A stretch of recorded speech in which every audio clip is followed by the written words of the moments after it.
Inamin ni Aramina na hindi maganda ang relasyon nila ng younger sister niyang si Christine Reyes. Kaya mas mabuti raw na huwag na siyang makialam sa mga intrigang kinasasangkutan ng kapatid. Yan ang chika ni Lars Santiago. Halos sabay-sabay ang mga issue tungkol kay Christine Reyes. Kung noon, kapag may intriga, ipinagtatanggol kaagad siya ng ating si Aramina.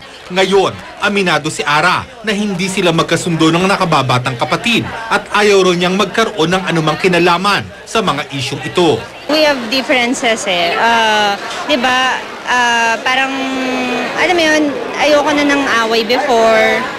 So, tama na yung ganito, tahimik. Hindi lingid kay Ara ang mga issue ng pakikipag-away ni Christine sa ibang artista at maging sa pakikipaghiwalay nito kay Dennis Trillo at pakikipag-date kay John Lloyd Cruz. I never asked her about the issues. Gusto ko siya na lang mag-open up sa akin. Kasi I know her eh. Pag tinanong ko siya, baka hindi natin matsyempohan yung mood, diba? So, better na lang na quiet na lang tayo. Mas gusto ni Ara ngayon na mag-concentrate na lang sa kanyang career. Nagkaroon ng premiere night kagabi sa San Fernando, Pampanga, ang bagong pelikula nila ni Allen Dizon na Marino. Noong nakaraang linggo, nag-taping na siyang muli sa Bubble Gang. First take ako ng gags. Sabi ni Direk Cosme, kasi nag-bakel ako eh. Sabi niya wala pa rin pagbabago. Kasi si Miss Bakel ako minsan. Saan man magpunta si Ara, iisa halos ang itinatanong sa kanya.